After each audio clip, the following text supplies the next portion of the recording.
Veiller, anticiper, échanger, se transformer. Bienvenue dans Les experts comptables de demain, le podcast de ceux qui font avancer la profession du chiffre. Je suis Marine et ce podcast vous est proposé par le CEG, un cercle de prospective sur l'avenir de la profession comptable. J'espère que cet épisode ouvrira pour vous le champ des possibles. Maintenant, prenez place et bonne écoute. En 2024, le CEG dévoilait son premier baromètre annuel sur la profession comptable. Près de 600 personnes y avaient contribué. Fort de ce premier succès, nous venons d'ouvrir une nouvelle enquête en ligne pour enrichir l'édition 2025 de notre baromètre. Alors, si vous travaillez en cabinet, prenez 10 minutes pour participer et nous remonter des infos essentielles du terrain sur le management, la production, l'IA, l'arrivée de la facture électronique, la concurrence, les clients, bref, vous nous aiderez ainsi à mieux comprendre les évolutions de votre profession. Merci pour votre participation massive, on compte sur vous. Le lien est dans la description. Et maintenant, place à l'épisode. Bienvenue dans ce nouvel épisode consacré à la transformation d'un éditeur de logiciels historiques pour répondre aux défis d'aujourd'hui et de demain. Et pour ça, je suis ravie de recevoir Éric Chotteau-Laurent, président d'ACD. Bonjour Éric. Bonjour Marine. Alors, je suis ravie de t'avoir. Merci d'être là dans le podcast. Je suis également ravi et merci à toi pour l'invitation. Alors Éric, est-ce que tu peux te présenter pour ceux qui ne te connaîtraient pas ? Oui, il doit encore y en avoir. Alors, je suis Éric Chotteau-Laurent, je suis président d'ACD depuis maintenant presque 25 ans. Je côtoie la profession comptable depuis, je dirais, mon adolescence, puisque en fait, ma maman travaillait déjà dans un cabinet comptable et d'ailleurs qui est à l'origine d'ACD. Alors, on peut dire que j'affectionne tout particulièrement cette profession, autant qu'elle m'a quand même un peu adopté. Ok. Alors, mon parcours professionnel a débuté tôt, puisque en fait, j'ai déjà fait un stage chez à l'époque Cador. Donc, on reviendra un peu sur l'historique de la société, mais voilà. Puisque en fait, ma maman, ne sachant pas quoi faire de son cancre de fils, a demandé justement aux dirigeants de Cador à l'époque, en fait, de me prendre en stage. Donc du coup, au final, ils m'ont adopté et je peux dire que j'aurais fait toute ma carrière dans cette société, dans cette profession. Alors tout d'abord en tant que développeur, j'avais 19 ans. Mmh. Et ensuite, avec des fonctions qui ont forcément évolué, j'ai pris la responsabilité technique jusqu'à racheter l'entreprise en 2000, où en fait j'avais débuté 15 ans plus tôt. Ok. Alors, je suis quelqu'un en général qu'on qualifie de fidèle et je vais très souvent au bout de mes idées. Ok, c'est une belle longévité de toi-même au sein d'ACD. Est-ce que tu peux nous rappeler les différentes étapes de constitution de la société pour que ce soit clair pour tout le monde ? Oui, c'est vrai que globalement, il y a un bel historique. Je dirais que il y a un moyen mémotechnique pour se rappeler en fait cette construction, c'est prendre en fait le sigle ACD, mais de le prendre en fait à l'envers. D'accord. Alors on commence par le D de Dorac, qui est en fait la première société qui a été créée en 1981. Donc ça fait 43 ans maintenant. Donc spécialisée dans le monde des experts comptables, mais à l'époque il y avait que la mini informatique. Alors c'était des AS400, c'était en fait des gros ordinateurs comme ça, dont la puissance d'ailleurs à l'époque était bien inférieure au moindre smartphone qu'on a dans nos poches, mais voilà en fait comment ça a débuté.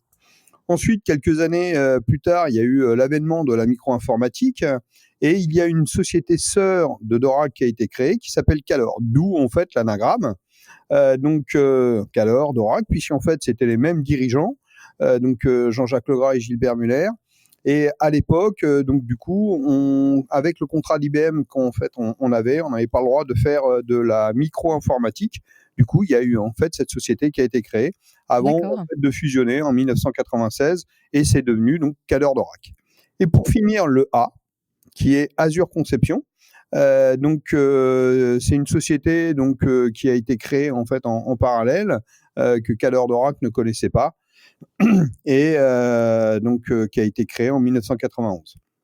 OK. Donc chaque société a eu son existence, s'est développée, et jusqu'en 2003, allez, 2-3 ans après que j'ai repris Cadre d'Orac, on s'est rencontrés, on a trouvé en fait des synergies, et c'est là que la collaboration entre Cadre d'Orac et Azure Conception a commencé. OK. Donc on a travaillé ensemble, on a évolué, et puis en 2010, on a souhaité aller plus loin, rendre en fait la chose plus forte, plus formelle, donc on est allé jusqu'à une fusion, à la fois juridique, opérationnelle, et ce qui a donné la création d'ACD, et dont j'ai pris en fait la présidence. OK. Donc aujourd'hui, chez ACD, si je ne me trompe pas, vous êtes 300 personnes et vous réalisez un chiffre d'affaires de 35 millions d'euros annuels, c'est ça? Il me semble. Bah, tout à fait, alors on est abonné au chiffre 30 ou 35, puisque, on a atteint, on atteint 35 millions d'euros de chiffre d'affaires, on a 3 500 cabinets comptables, Mmh. 35. On a une équipe de 300 collaborateurs, avec à peu près 30 000 utilisateurs sur nos solutions aujourd'hui, qui sont dans les 3 500 cabinets comptables. Et on a à peu près aujourd'hui 1 300 000 entreprises dont le dossier comptable est tenu avec le logiciel ACD, ce qui en fait sinon le logiciel leader sur le marché, un des tout premiers. OK. OK, ouais, c'est des chiffres impressionnants et donc est-ce que tu peux nous raconter, nous dire, votre mission aujourd'hui, votre cœur de métier? Qu'est-ce que c'est? Oui, alors le cœur de métier en fait d'ACD n'a presque, c'est même pas n'a presque, hein, n'a jamais changé en fait depuis le début. ACD accompagne la profession comptable, grâce à une gamme complète, modulaire, et qui est en général conçue pour répondre en fait aux besoins des cabinets. Alors, notre solution, il s'articule autour de 3 piliers principaux: la gestion de relations clients, la GED et la solution collaborative. C'est, en fait le cœur de l'ERP. On a donc des outils de production comptable, des productions sociales, et donc des gestions internes qui viennent en fait se connecter à cette base. OK. Sachant que quand on parle de production comptable, c'est pas une simple saisie, et quelques éléments, mais on a toute la production comptable avec les intégrations automatiques, les automatismes, les robots, la révision, la fiscalité, et ça gère également l'ensemble en fait des régimes déclaratifs. On va des SCI au BNC, en allant jusqu'à des BIC normaux, jusqu'aux très grandes entreprises, avec tous les états spécifiques en fait pour ces outils, sans oublier bien entendu ce qui fait un petit peu d'ailleurs notre force aujourd'hui, c'est un outil de révision extrêmement performant. Mmh. OK. Alors, au-delà en fait de toutes ces solutions de production, ça fait maintenant très longtemps, plus de 15 ans maintenant, on a développé en fait une solution collaborative avec un front client qui en fait permet d'échanger entre les entreprises du cabinet, avec en fait le cabinet. Donc là, on voit bien, alors au début, ça a eu un peu de mal à prendre, alors que maintenant, je dirais, c'est presque la norme. Sur en fait le plus de 1 million d'entreprises gérées par la comptabilité, aujourd'hui, on a 550 000 entreprises qui sont connectées en fait à ce système. Donc, ce qui en fait est quand même énorme. Donc, comme je le disais, l'idée, c'est bel et bien de faciliter les échanges entre le cabinet et le client. Alors, ça permet donc bien entendu d'échanger de manière sécurisée, sur en fait les documents, puisqu'en fait via des interfaces web, des smartphones, les clients finaux peuvent en fait déposer des documents de toutes sortes. Alors, il y a bien entendu les factures d'achat, mais il y a également tous les documents comptables, sociaux, fiscales, et qui permet en fait d'échanger avec le cabinet. OK. Donc le cabinet, l'entreprise peut dire, bah voilà, je vous ai déposé parce que j'ai un avis de la part de l'URSSAF, est-ce que vous pouvez me répondre? Donc ça permet en fait d'échanger, ça évite en fait d'échanger par mail, d'encombrer en fait les boîtes mail, et surtout en fait classer les demandes et les archiver derrière. Mmh. OK. Donc, au-delà en fait de ça, eh bien, le client final peut également visualiser en fait tous les documents qui sont classés en fait par le cabinet.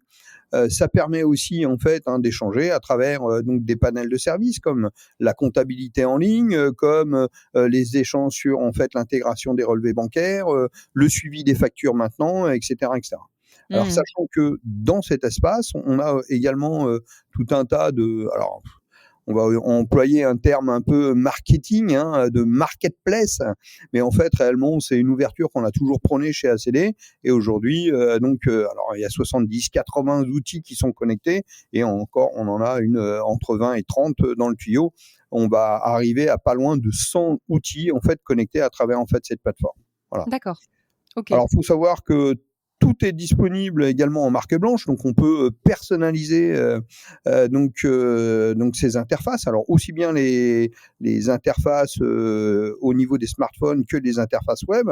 Et on passe très souvent avec Class 7 qui maîtrise parfaitement la chose, donc avec notre ami Stan Bienvenu, qui fait également partie du village connecté. Et Ouais. donc ça permet bien entendu d'avoir en fait au cabinet une application mobile aux couleurs du cabinet et personnalisée pour le cabinet. Mmh. Mmh. Ce qui apporte une vraie valeur même perçue, et pour le cabinet. Bien sûr, parce qu'en fait, ça va plus loin. Donc, le client du cabinet cherche non pas en fait l'outil d'ACD, mais il Mmh. cherche l'outil en fait du Du cabinet. cabinet. Ce Mmh. qui permet donc du coup d'avoir une appartenance en fait forte entre le cabinet et son client. Et nous, c'est ce qu'on a toujours voulu. On n'a jamais voulu en fait s'immiscer dans cette relation. Oui, c'est ce que j'allais te demander. Vos solutions s'adressent exclusivement aux cabinets d'expertise comptable. Vous ne les commercialisez pas en direct aux entreprises? Oui, tout à fait. Alors, on a toujours eu, encore une fois, cette politique, même les outils pour les entreprises sont mis à disposition des cabinets comptables, et c'est les cabinets comptables qui, à travers une offre de service, les proposent à leurs clients. OK, et pourquoi avoir fait ce choix? C'est quand même un renoncement quelque part? Oui, alors, c'est une question entre guillemets, «qu'on me pose souvent». Et bon, je dirais que c'est surtout, en fait, un choix qui est lié à notre ADN. OK. Comme je l'ai mentionné précédemment, les cabinets comptables, c'est un univers que je connais très bien. C'est un univers en fait que j'apprécie particulièrement. Je me sens à ma place. Je je trouve en fait que je suis extrêmement pertinent, et en fait la société également, à travers en fait, je dirais ce marché, qui n'est pas le cas en fait au niveau des entreprises. Les besoins, les demandes sont en fait différentes, et je suis pas sûr qu'en fait on réponde correctement à l'ensemble des attentes. Donc on Mmh. a des applications très pointues pour ce marché des cabinets comptables, et ce qui n'est pas complètement le cas au niveau des entreprises. Donc Mmh. on dit souvent: «Oui, mais une compta, c'est une compta». Non, il y a une compta pour les cabinets comptables avec en fait des outils spécifiques pour cabinets comptables, Mmh. et en fait, c'est pas le cas, au niveau des entreprises qui ont en fait donc des besoins différents et spécifiques au niveau des cabinets comptables. OK. Au niveau des cabinets comptables, on va avoir une approche plus au niveau de la fiscalité, du déclaratif. En plus, on fait des bilans. On parle souvent en fait des bilans, mais c'est surtout en fait une question d'approche. Alors qu'en fait, l'entreprise, dès qu'elle est un peu évoluée, va avoir en fait besoin de suivi de factures performants, va avoir besoin de suivi de règlements, de prévisionnel, voilà, ce que en fait les cabinets comptables ont moins besoin, parce qu'ils vont Mmh. en fait surtout traiter des TPE, des artisans, et donc c'est vrai que le besoin est moins grand. Donc voilà. Mmh. OK, donc vous laissez la main, à la relation, la main sur la relation client au cabinet. C'est lui qui gère, ce contact avec les entreprises en direct, même au niveau de la facturation, de la solution et cetera. Ouais, en fait, c'est tout à fait ça. Comme je le mentionne depuis le début, notre priorité est d'accompagner la profession comptable Mmh. et en fait les experts comptables. Mmh. À travers en fait, je dirais nos solutions collaboratives, on les conçoit pour, vraiment permettre aux cabinets, de les redéployer auprès de leurs propres clients, en les intégrant en fait dans une offre de service. Alors des fois, c'est un petit peu d'ailleurs la problématique parce que l'offre de service, on a certains cabinets qui sont pas très à l'aise avec en fait ce genre de choses, mais c'est peut-être aussi à nous de leur proposer aussi d'autres choses. On pourrait dire que on pourrait adresser directement aux entreprises, donc on pourrait en effet générer plus de chiffre d'affaires. Mais là, encore une fois, on en revient à notre ADN donc on a choisi un positionnement très clair. Alors chez ACD, donc on est vraiment convaincu que chaque expert comptable doit garder la maîtrise de sa relation avec son client. Voilà, et c'est pour ça qu'en fait nos outils sont conçus dans ce cadre-là. OK. Donc pour toi, on va revenir sur le marché, juste après qui évolue, qui bouge beaucoup, le marché des éditeurs. Pour toi, l'élément clé de différenciation d'ACD, ça va être quoi, dans ce marché, global? C'est une excellente question, je vous remercie de l'avoir posée. Je t'en prie. Alors, c'est clair que la réponse, à cette question, elle est pas simple et elle est globale. Ce n'est pas un élément, mais un ensemble de points, qui font que notre solution, est différente en fait des autres, et performante. C'est presque, je dirais une synthèse de tout ce que je viens en fait d'expliquer, précédemment, mais la longévité en fait sur ce marché, c'est aussi, l'expérience, que l'on a acquis. C'est d'avoir toujours su rester à l'écoute de ses clients, de leurs besoins et ils font, ce qui fait qu'en fait, aujourd'hui notre solution, est celle que l'on connaît. Le fait mais évoluer, en fonction, du temps et cetera, c'est vrai, donc voilà. C'est vrai que la solution, qu'on a peut-être connue il y a 40 ans et celle d'aujourd'hui, il y a quasi rien à voir. Je le dis souvent, la solution qui est en fait, commercialisée aujourd'hui a plus de 20 ans. Alors, d'ailleurs, il y a des gens, en fait, qui nous disent: «Ah bah oui, mais elle a 20 ans, elle est ringarde, elle ne peut pas évoluer». Oui, c'est la même depuis 20 ans dans la philosophie, mais technologiquement, elle n'a plus rien à voir, ergonomiquement, elle n'a plus rien à voir, fonctionnellement, elle n'a plus rien à voir. C'est ça aussi la force d'ACD, c'est en fait d'avoir, su faire évoluer l'ensemble des logiciels sur tous ces points pour qu'en fait, aujourd'hui, on reste encore avec la solution de demain. OK. OK, donc il y a une adaptabilité permanente. Oui, c'est ça. Alors, toujours pareil, c'est vrai aussi que, les gens qui connaissent bien mon bureau, savent, qu'en fait, il y a pas beaucoup de papier dessus.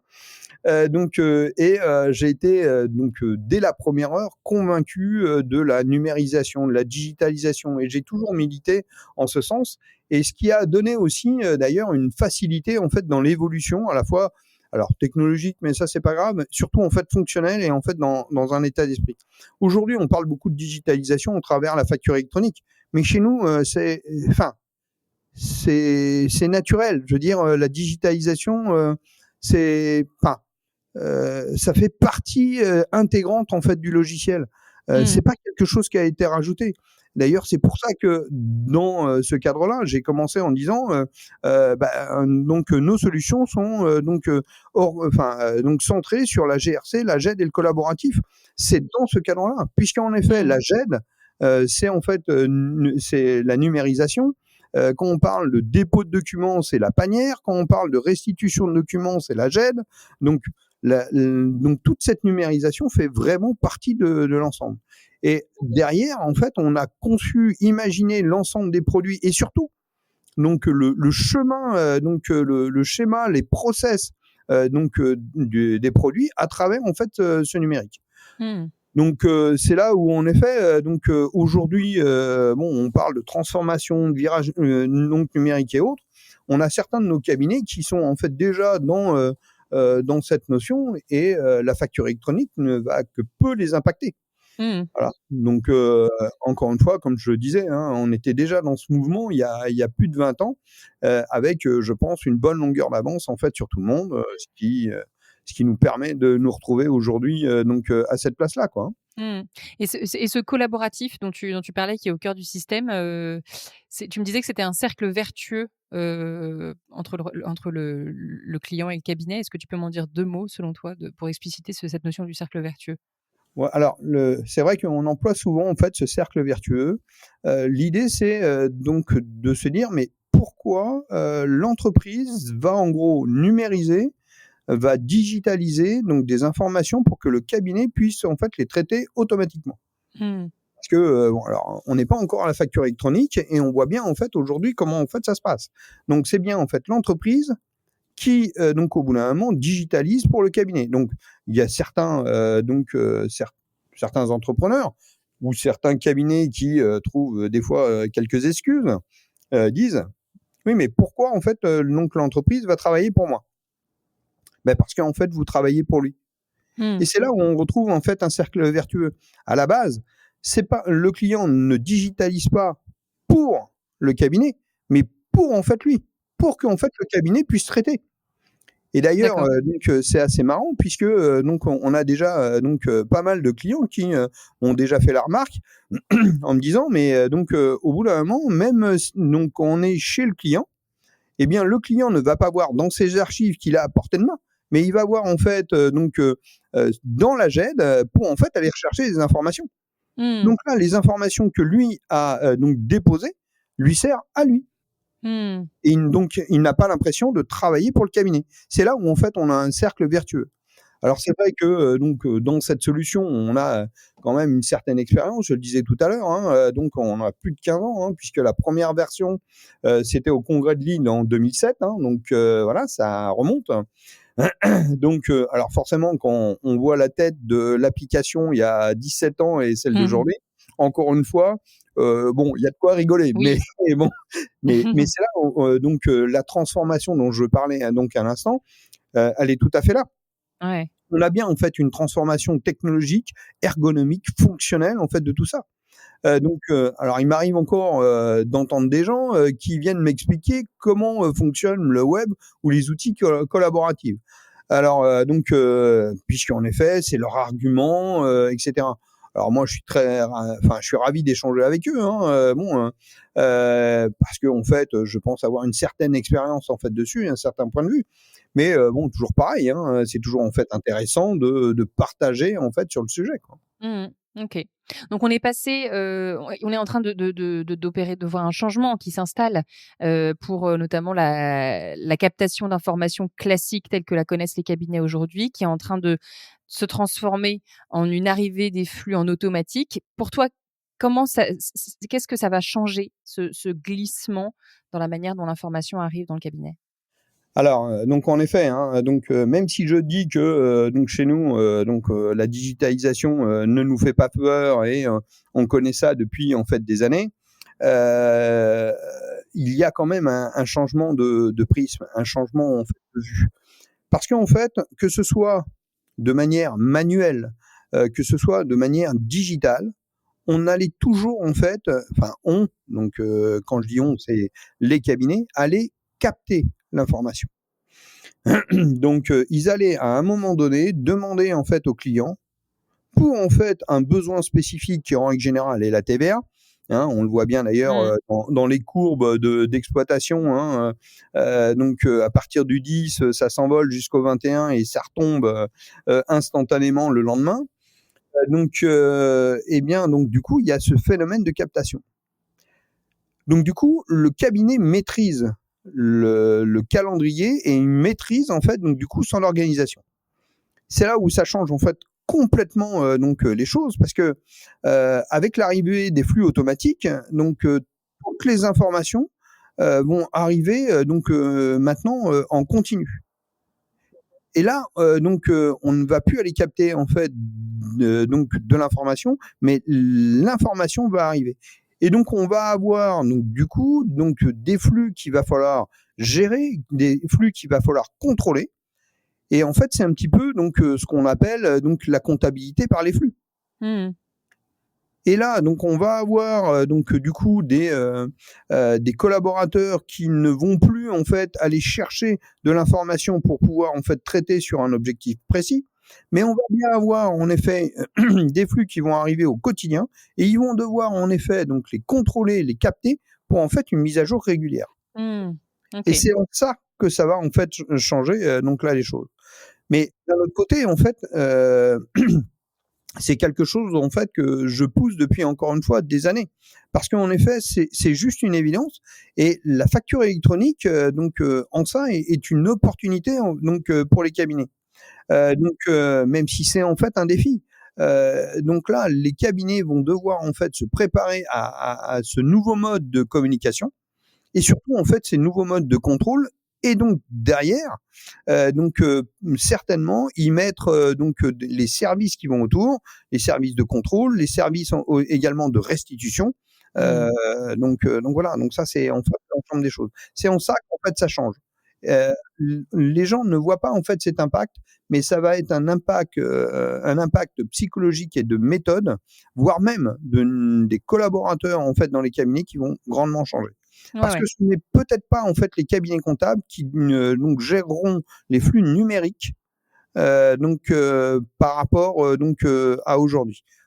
Puisqu'en fait aujourd'hui c'est le collaborateur comptable qui va capter le flux pour traiter la saisie, la TVA. Demain, tout ça, ça sera fait en automatique. Donc, il faudra peut-être plus des profils digitaux plutôt qu'en fait des profils comptables. Et les profils comptables devront monter en fait en compétences pour plus aller dans l'analyse de la compta, l'analyse, accompagner les clients, etc., etc. Donc là, les métiers vont profondément en fait changer. Ouais, c'est intéressant de voir ça. Ouais, tout à fait. En termes de, j'aimerais qu'on regarde maintenant du marché des cabinets. Quelles sont leurs attentes aujourd'hui? Qu'est-ce que tu pressens? Tu as dit que ACD s'adaptait depuis toujours aux évolutions du marché. Aujourd'hui, pour toi, c'est quoi les nouvelles attentes de la profession? Alors, on peut le voir, hein, les attentes des cabinets évoluent très rapidement. Et quelle que soit, je dirais, leur structure, leur taille, hein, bon, même s'il y a en fait des rapprochements en fait de cabinets, des concentrations très fortes, il y a aussi beaucoup en fait de petits cabinets. Et j'ai remarqué en fait les organisations ne sont pas spécialement liées en fait à la taille, mais surtout en fait aux us et coutumes de chacun. Mmh. Euh, donc euh, alors, par rapport en fait à tout ça, on observe en fait une forte demande autour de plusieurs axes et dont on vient de parler. Il y a l'accélération de la digitalisation. Les cabinets veulent aussi automatiser les tâches les plus chronophages et ça fait partie, je dirais, de l'histoire. Hein. En fait, on reviendra pas dessus. Hein. L'automatisation, alors on parle aussi d'intelligence artificielle. Je pense qu'en effet, il y a mieux à faire avec l'intelligence artificielle. Tout ça, en effet, va dans ce sens de l'automatisation, dans le sens de l'accélération en fait des tâches également dans l'amélioration de la communication avec leurs clients grâce à des outils numériques. Hein, on le voit à travers en fait des outils de chat, on le voit à travers en fait des outils d'échange, etc. Alors, en lien avec la digitalisation, la facture électronique, on y revient. Ça va forcément être le déclencheur de cette digitalisation à grande échelle. Elle représente forcément une opportunité pour fluidifier les échanges d'informations entre le cabinet et son client. Donc on en parle en fait également en fait depuis tout à l'heure et c'est là où je dis nous c'est pas une grande révolution à ce niveau-là puisqu'en fait ce collaboratif qui est au cœur en fait de la chose, on la maîtrise. Mais encore une fois, c'est un peu ce que je disais aussi précédemment. C'est une grande opportunité en fait pour les cabinets sur des nouvelles missions d'accompagnement. Alors, on parle aussi de conseil, mais bon, je préfère parler d'accompagnement parce que à partir du moment où les logiciels pourront redonner en fait de l'information en quasi temps réel, alors, je me méfie aussi du temps réel, mais Mmh. on a eu déjà des déboires en fait à ce niveau-là avec des cabinets et leurs clients.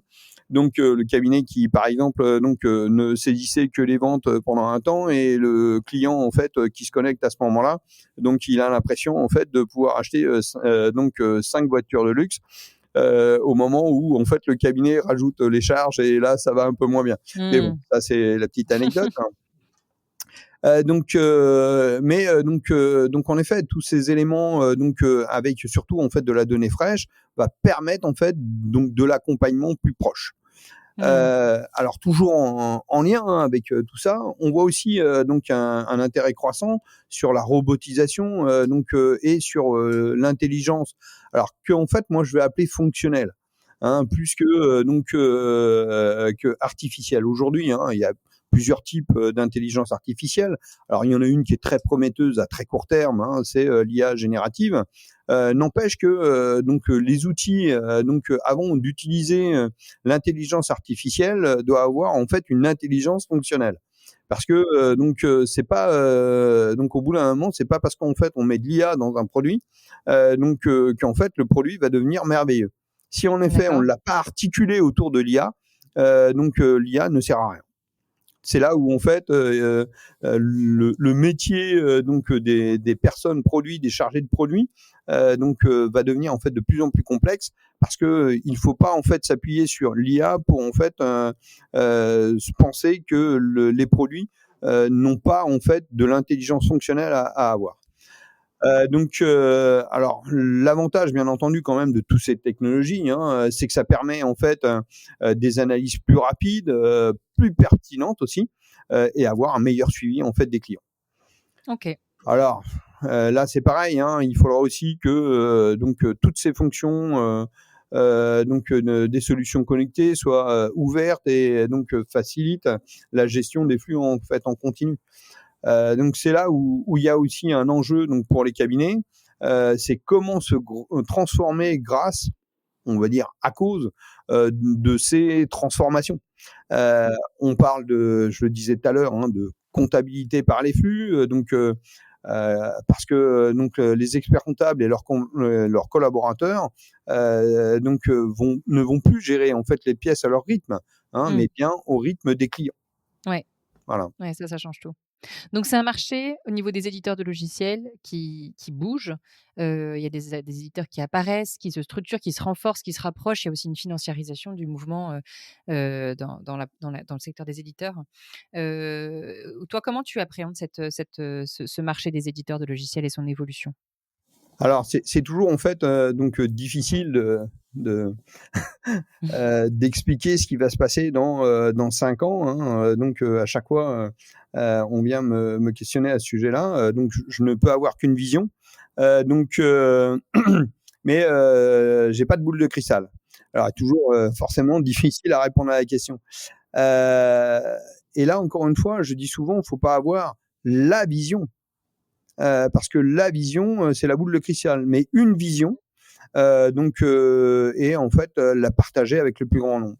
Alors, on OK. a toujours, en fait, essayé pour se forger une vision, et je le disais aussi en tout début, hein, ce qui fait aussi la différence, c'est en fait l'écoute avec les clients, l'écoute, avec le marché, l'écoute en fait des besoins, parce que, bien souvent en fait, nos clients, des fois sont critiques, mais aussi sont très indulgents.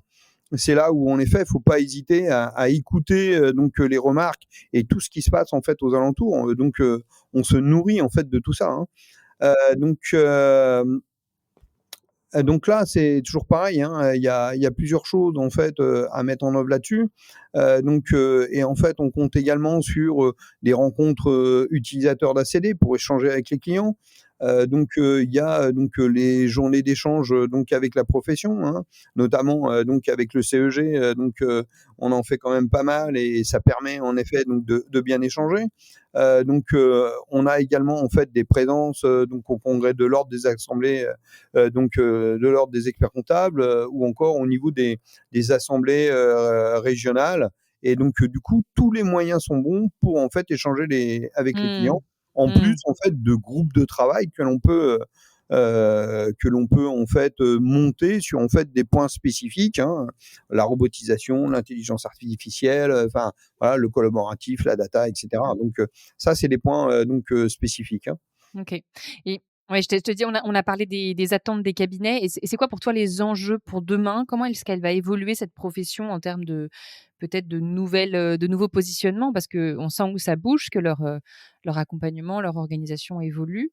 C'est quoi pour toi les futurs, relais de croissance pour les cabinets? Ouais, on vient déjà de parler de beaucoup de choses, hein, sur, la facture électronique, la digitalisation, l'automatisation et cetera et Ouais, cetera.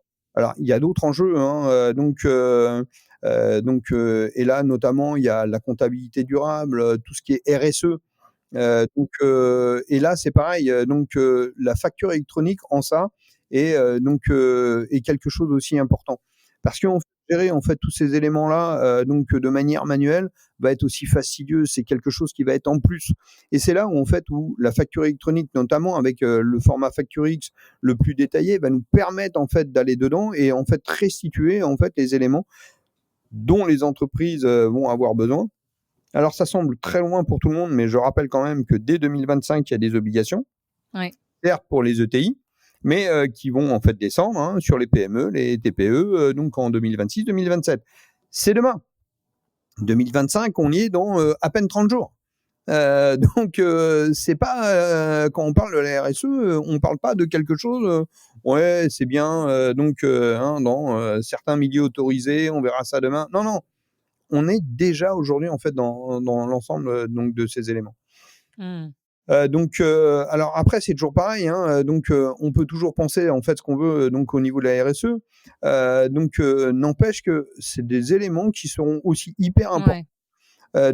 dans en fait les entreprises pour les critères d'évaluation, pour en effet l'environnement, pour également le recrutement au niveau des marchés. Alors aujourd'hui, certes, c'est surtout en fait les grandes entreprises qui sont très sensibles à ça et qui vont commencer à pousser les petites, mais avec les obligations eh bien, en fait, ça va toucher de plus en plus petite. Et pour améliorer Mmh. les performances RSE d'une entreprise, elle devra travailler avec quelqu'un qui a en fait un engagement RSE aussi. Mmh. Et c'est là où en fait, va falloir faire extrêmement attention. Donc, ça fait partie également des autres grands défis, hein, de la profession, mais Mmh. je dirais de l'économie en général.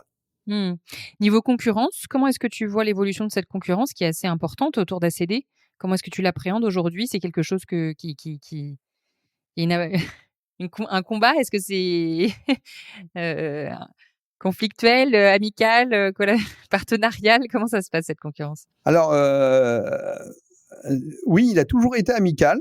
J'en veux pour preuve que j'ai toujours eu en fait de très très bons rapports, je pense, avec l'ensemble des acteurs en fait de la profession, y compris Mmh. j'ai même des amis chez en fait les concurrents. Alors forcément, avec la longévité que j'ai dans la profession, on peut aussi avoir des amis. Mais encore une fois, j'ai de très bonnes relations. Alors je pense qu'en effet, ça fait partie de l'état d'esprit. Pour moi, la concurrence a toujours été un point essentiel. Parce que pour moi, c'est le moteur de l'innovation. Sans OK. concurrence, Mmh. il est à peu près certain que tout le monde va se reposer sur ses acquis. Mmh. Parce que pourquoi on irait en effet mettre du jus de cervelle dans quelque chose si en fait ça va bien comme ça. Mmh. Alors là, je suis très compétiteur en général, mais là, je reste en fait persuadé de la chose. Et là, Mmh. forcément, c'est la concurrence qui nous pousse. Parce que sans la concurrence, on peut pas se réinventer, on peut pas en fait se pousser, voilà, on s'endort sur nos lauriers, on commence à avoir des trous dans le cerveau, c'est quasi sûr ça. Donc Mmh. voilà. C'est moteur de créativité, c'est stimulant, Oui, c'est ça. et puis c'est signe qu'il y a un marché aussi. C'est signe d'un marché qui se porte bien quand ça attise Oui, c'est ça les c'est ça et donc encore une fois, c'est normal. Parce qu'en effet, il faut évoluer vite parce qu'en fait, le marché à la fois, le marché, mais aussi, tout simplement la société évolue en fait très vite, hein. Alors là, c'est pareil, c'est vrai qu'on a changé un petit peu de rôle. Pendant en fait des années, nous étions à la place du challenger qui en fait, voulait aller attraper les marques leaders, voilà. mmh. Alors aujourd'hui, on est leader. Bon. Et donc du coup, c'est normal que certains en fait donc nous ont en ligne de mire et veulent notre place. Alors donc en off, je dis toujours qu'ils veulent nous casser les pattes. C'est toujours en fait amical, mais bon, ils veulent notre place quoi. C'est comme ça. Maintenant, donc en fait, c'est à nous de savoir si on veut rester au sommet ou pas. Mais en fait, d'y rester, ça exige de l'ambition, de l'innovation, de la remise en question, c'est une dynamique au quotidien et un état d'esprit aussi. Hein. Et je dis souvent en fait en anecdote, je le répète assez souvent donc à la fois à mes collaborateurs lors de réunions générales ou même à des clients ou à qui veut bien l'entendre, que le jour où je perdrai cette envie de faire progresser ACD, où en fait je ne serai plus curieux, où en fait je voudrais plus en fait aller plus loin, plus vite, ce jour-là très clairement je ne sers plus à rien. Et ce jour-là, mes collaborateurs, ils devront en fait me licencier. Bon, je sais pas s'ils pourront, mais ça va être compliqué, mais bon. Donc voilà, parce que en gros, je leur servirai à rien.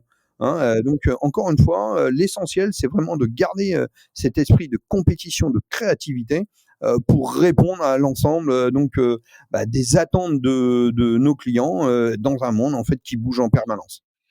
On s'approche de la fin de cet échange. Je voulais qu'on parle d'un dernier point avec toi, c'était le village connecté. Est-ce que tu peux me dire l'ambition qu'il y a avec le village connecté dont ACD fait partie? Alors oui, bien sûr. Alors c'est un très beau projet. C'est au-delà du beau projet, et sur lequel en effet on a beaucoup en fait d'échanges et notamment au cœur de la PDP, hein, puisque c'est vraiment en fait ce qui nous motive essentiellement. Donc au-delà en fait de ce beau projet qui est la PDP pardon, c'est aussi en fait une belle aventure humaine comme Éric Choteau les aime et comme ACD en fait les aime. Hein. Voilà, c'est de l'ouverture, c'est du partage, c'est de la coopération. Et encore une fois sur des valeurs, je parlais d'ADN tout à l'heure, qui sont en fait fondamentales dans ma façon en fait de voir la chose. Et là, c'est vraiment ce qu'on retrouve en fait dans ce projet du village connecté. Alors, il faut dire aussi que c'est le village connecté, c'est des acteurs avec lesquels on travaille depuis en fait des années. Hein. Coaxis, on a fait le premier client avec Coaxis il y a 25 ans. Le premier client Coaxis, c'était un client ACD et c'est comme ça qu'est partie l'aventure Coaxis. Et ça fait 25 ans qu'on travaille ensemble. Class 7, on l'a forcément connu chez RCA et on travaille en fait au quotidien. RCA, c'est pareil. Hein, Jérôme, quand en fait il a lancé RCA, c'était au moment où j'ai racheté ACD. Donc on a en fait des parcours très parallèles. Et François Pascal et Webby, c'est pareil. Je suis extrêmement proche en fait de François et j'ai toujours accompagné en fait Webby. Donc au-delà en fait de l'ADN commun, on a un socle de valeurs qu'on partage tous et une vision sur en fait l'avenir de la profession en fait qu'on partage. Donc voilà. Donc c'est une aventure collaborative. On a une ambition forte et l'ambition forte, c'est encore une fois d'accompagner la profession, les experts comptables avec des solutions et qui répondent à leurs besoins. Un petit mot sur où en est la PDP du village connecté? Alors, ça fait partie de le cœur des débats, bien entendu. Donc là, en effet, on est je dirais bien avancé aujourd'hui. Hein. Malheureusement, on attend encore les dernières spécifications de l'administration. Hein. On essaye également, comme tout le monde, de jongler avec les changements de calendrier, de vision. Un coup c'est le PPF, un coup il y a plus de PPF, un coup, donc voilà. Ah oui. Donc aujourd'hui c'est clair, donc ça avance bien, donc les développements sont bons aussi, sont conformes à ce qu'on veut faire et là encore une fois l'idée c'est en juin 2025, c'est en fait la PDP prête. Donc en fait pour nous c'est dès le deuxième semestre 2025 c'est commencer en fait à faire tourner un petit peu l'ensemble de ces échanges. Alors, on espère qu'une chose, c'est qu'en fait, ce qu'on nous annonce, c'est un petit peu donc des périodes d'essai, de tests et de parallèles soient vraiment au rendez-vous. Et ce qui permettra en effet, donc comme ça, donc en étant prêt un an avant la date de mise en œuvre, eh bien c'est d'avoir accompagné nos clients, et d'avoir en fait une solution stable, fiable, et qui en effet permettra de répondre à tous ces défis. Ok, ok. On s'approche vraiment de la fin de cet échange. Je voudrais juste que tu finisses par me dire peut-être ta plus grande fierté en tant que président d'ACD, le moment qui a marqué le plus ton parcours, ta carrière. Alors, c'est toujours un peu compliqué, mais bon, moi je dirais ce qui me rend le plus fier, c'est avant tout de ne jamais avoir perdu mes valeurs, d'être resté moi-même. Malgré en fait le nombre d'années, l'évolution en fait qu'a pu avoir ACD, c'est toujours d'avoir en fait les mêmes relations avec les clients. Encore ce matin, j'avais en fait d'ailleurs le fils d'une expert comptable que j'ai démarré il y a 30 ans. Donc, comme quoi, j'en suis à la deuxième génération, qui m'appelle et qui me dit est-ce que vous pouvez m'aider en fait là-dessus mais bien sûr que je peux vous aider parce qu'en effet, on est là pour le service de nos clients. Et là, encore une fois, quand il me dit ah oui, mais Monsieur Choteau, vous me rappelez encore, donc vous occupez encore de moi. Ben oui, parce qu'en fait, je le disais tout à l'heure, pour moi, l'ADN, c'est vraiment en fait d'être motivé, que en fait le client ça se passe bien, qu'en effet il ait les solutions les plus performantes. C'est donc d'avoir gardé en fait toute cette fraîcheur et cet état d'esprit. Okay. Alors il y a aussi les petites choses qui me touchent. Voilà, c'est les félicitations que je peux recevoir. Je le disais tout à l'heure aussi, mais j'ai des amis en fait, donc dans les concurrents et quand eux en fait m'envoient, alors forcément en off, des félicitations, en disant ah oui mais ça c'est mérité, c'est bien joué Eric, etc. Ça montre qu'il y a aussi du respect et que la compétition, même si elle est très forte, eh bien ça n'entache pas en fait tout ça.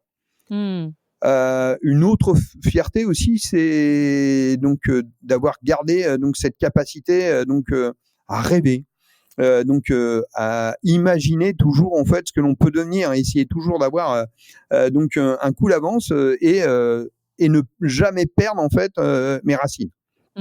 Voilà. Okay. Alors je me rappelle qu'en fait un jour, j'ai promis à ma maman de ne jamais travailler. Alors la petite anecdote, c'est il y a déjà quelques années, elle me regardait, elle me disait, Elle a dû s'inquiéter. ouais, elle s'inquiète, c'est une maman, c'est normal, voilà. Et elle me dit, écoute Eric, ce serait bien en fait de ralentir. Alors je lui ai répondu en fait ceci. Je lui ai dit, écoute maman, rassure-toi. Je n'ai jamais travaillé de ma vie. Je ne compte pas d'ailleurs que ça arrive un jour, mais je te promets, si un jour ça arrive, j'arrête tout de suite. Voilà. Donc tu as l'impression de pas travailler, tu t'amuses, enfin tu t'amuses. Oui, ouais, si. Bon alors après il y a des moments un peu plus compliqués que d'autres. Ouais, j'imagine. Forcément, il y a toujours quelques difficultés à surmonter et autres, mais en effet, je m'amuse et tant qu'en effet je trouverai ce plaisir en fait au quotidien et cette envie en fait, cette conviction d'avancer, voilà, je serai toujours là avec grand plaisir. OK. Alors aujourd'hui, un petit peu comme dans l'aviation, c'est une autre de mes passions. On prend toujours en fait le temps de bien préparer son vol et surtout en fait de respecter son plan de vol. Il faut néanmoins toujours en fait avoir préparé un plan B parce que c'est bien le plan A, mais si au bout d'un moment il y a un petit problème, il faut pouvoir être préparé à très vite réagir. Eh bien là, c'est un peu pareil avec une entreprise. Il faut savoir d'où on vient, il faut savoir où on veut aller, mais il faut toujours rester vigilant. Et c'est ça, à mon sens, qui fait la vraie différence. OK.